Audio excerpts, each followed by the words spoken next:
Well, roughly 500,000 workers in California are getting a raise starting today. The state's $20 an hour minimum wage for fast food workers is now into effect. Chains with more than 60 locations nationwide are affected, and some companies plan to raise prices to offset those higher costs. Some also considering cutting workers.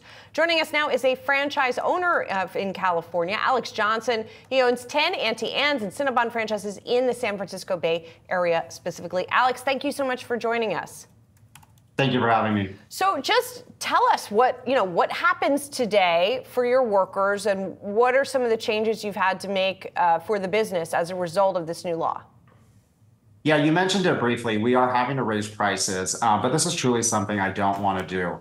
We've had to raise prices several times over the past couple of years because of COVID-induced inflation, and we've seen declining sales and declining traffic counts because of that. And I really worry that we're going to get to a point where customers just will trade off, and they won't buy our product. They won't come to our restaurants anymore, and I'm really worried about that. When we have team members who leave in our locations, we're not backfilling those positions, and in some locations too, we're just not hiring right now.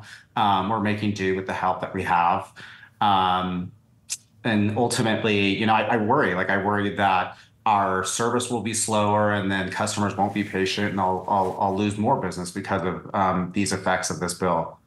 Would you, and Alex, you're in my native Bay Area there. I'm just curious, with this now in effect, this new law, moving ahead, Alex, would you open up a new restaurant in the Bay Area? No, I actually just turned down a location which would have been a really great location at Pier 39 in San Francisco. Super high traffic, tons of tourists. This would have been a flagship location for me.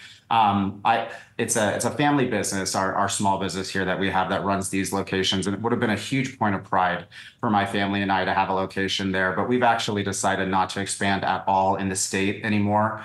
And I've actually, since the fall of last year, moved to Nevada. And I'm opening different franchises in that state and bringing those new jobs to Nevada versus in California. Alex, the workers that are there who are getting this raise, I mean, is their morale better because they're going to be making more? Do you think you're going to be able to even get better performance from them because they are making a better living?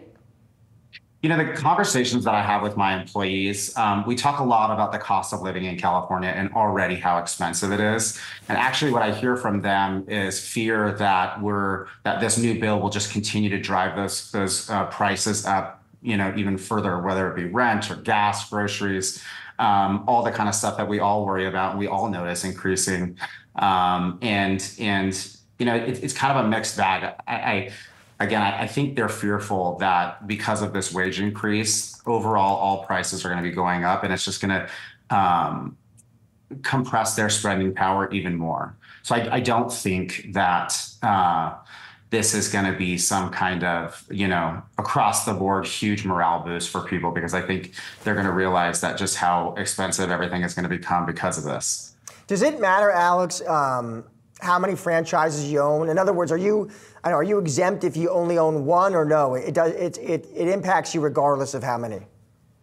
Yeah, as I understand it, if you're a part of a chain or a system of stores, like a franchise in my case of 60 or more locations, it doesn't matter if you yourself or my family, we own just one or 10 stores like we do, or even more than that, you're affected so long as you're part of one of those brands.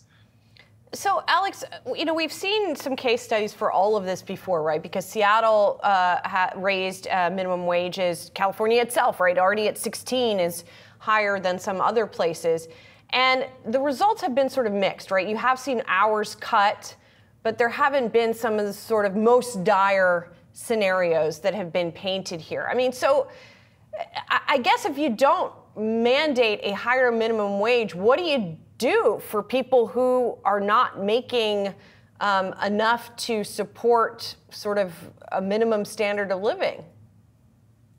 Yeah, I've heard, I don't think I've seen that report that you were referencing, but I've definitely seen a lot of reports about this. And honestly, I don't have the answer. I just know that, I'm fearful, like with my business, that, people are just going to eventually get to a point where they don't want to pay $10 for a cinnamon roll or $10 for a pretzel, and there will be real trade-offs. And that's really going to affect me and my business. I think, grocery stores and other fast food restaurants where it's more of a meal and not quite like an indulgence like my products, I think there will be more price elasticity there for folks.